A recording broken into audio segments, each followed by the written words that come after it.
Hey, what's going on, y'all? Now, in today's video, I want to start off by thanking you guys. Thanking you guys, new and old subscribers, but especially the ones who have been here for a little while.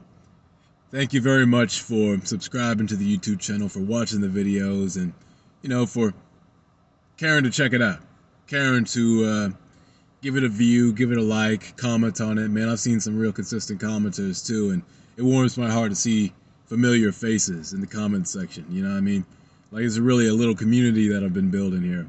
And I was thinking ever since I was a little kid, I've always been thinking about how to become the best version of who you are, how I can become my best self.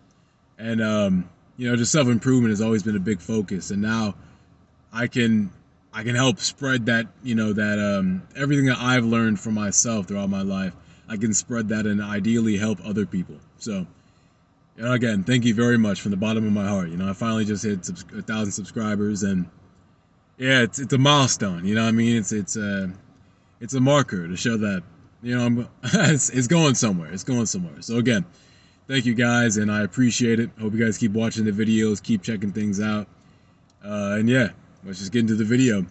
I want to talk today about the actions that we take in life, the decisions we make, and how those will have lasting ramifications. Even small decisions, even small actions will have big consequences down the line. So, what does this really look like? What am I talking about here? Well, to set things up, I want to talk about, I think it was Outwitting the Devil by Napoleon Hill. And in that, it's an interview that Napoleon Hill is having with the devil, or you could just call it the narrator. And the narrator, he hears from the devil about hypnotic rhythm. The devil tells him about hypnotic rhythm, and that is the devil's most powerful weapon. And just to preface this, you don't have to believe in the devil to imagine some negative force that exists in this universe that is out to tear you down, that is out to destroy any shred of positivity that you might contain. And it wants to keep you, in your stagnant, comfortable box. And the way the devil says that he does this is through hypnotic rhythm, where if he can hypnotize you into, being a certain way, behaving a certain way, he can keep you behaving that way by making it a habit for you. Excuse my car, y'all. It's kind of acting up. I'm going to actually go ahead and shut that down. The devil will reach out to you, and he will get you acting a certain way, and then he will keep you acting that way through the power of consistency. He says there's a rule for the universe that there's a certain hypnotic rhythm that will catch you, that will entice you and hold you.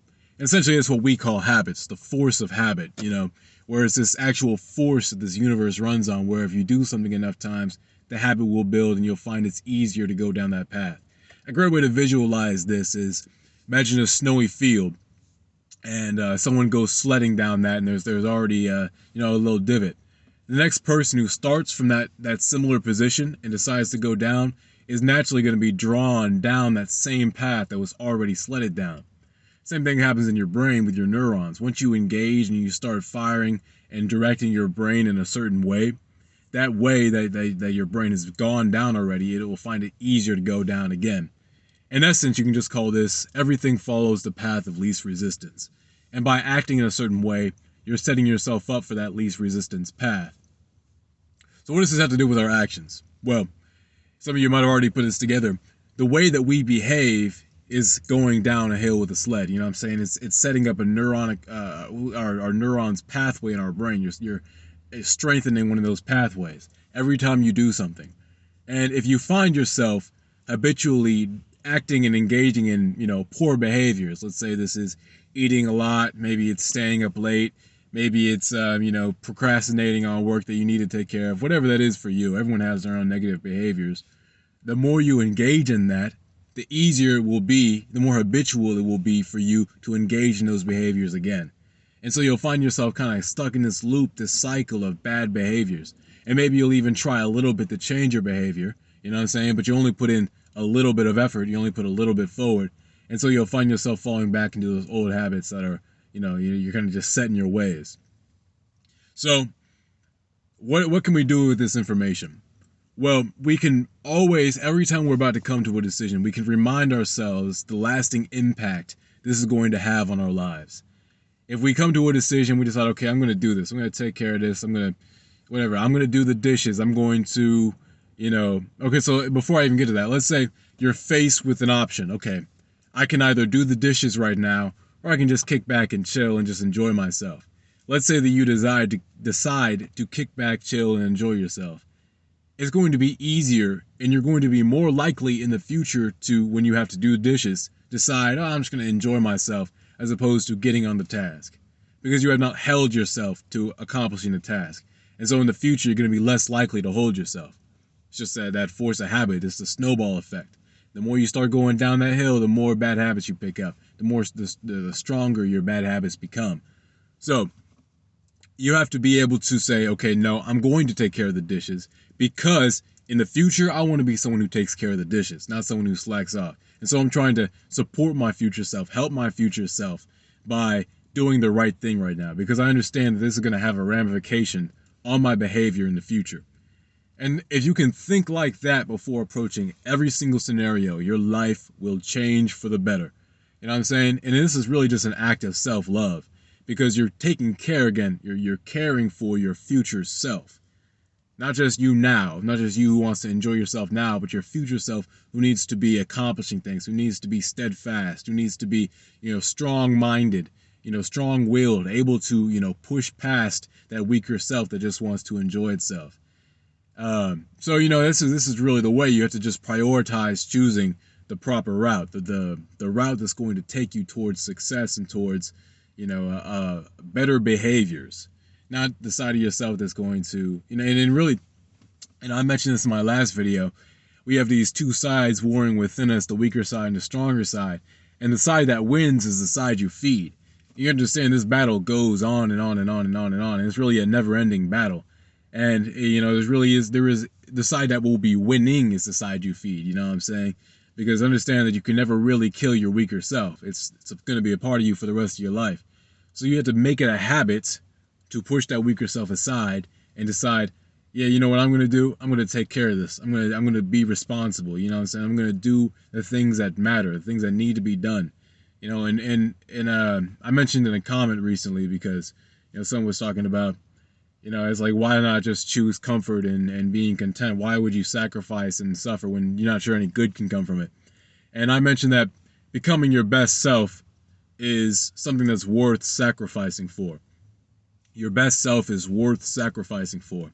And, it's in the end, that's kind of the motto. That's the MO. That's the main objective, bruh. You know what I'm saying? Become your better self and your best self. And the thing is, you're probably going to have to sacrifice pleasure for your best self. You're probably going to have to sacrifice those few nice things. Maybe that's staying up late. Maybe that's indulging in a vice or another, or jerking off, whatever that might be. Whenever you start to engage in those bad behaviors, you have to say, this is not leading me towards my better self. This is leading me towards my lower self, my worst self. And I don't want to be on that path right now.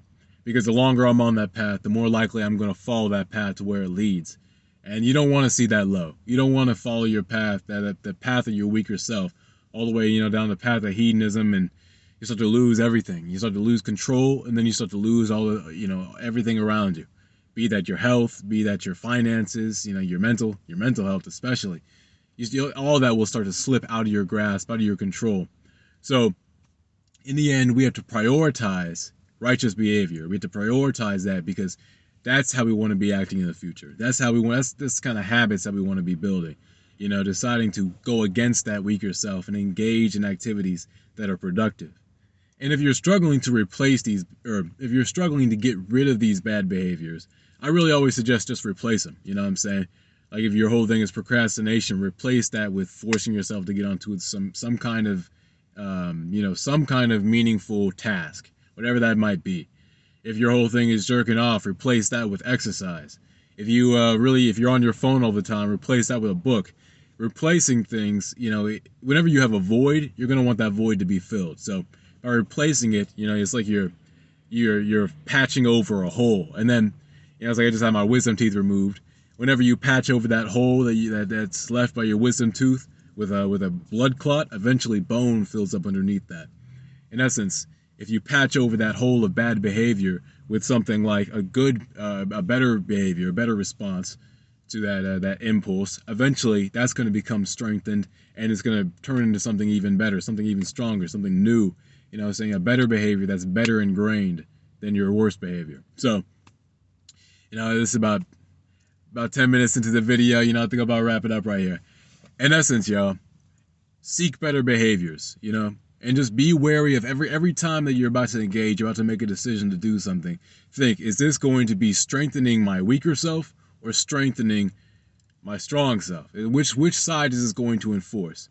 Because in the end, you want to make sure that you're always putting more energy and just feeding everything you have into your strong side, the side that wants what's best for you, the side that's going to take you towards achievement and victory. All right, y'all. Hope this video enlightened you and shed some perspective on the consequences of our actions. Hope you take care, and if you're in college right now, hope you have a good spring break. All right. Take care, y'all. Peace.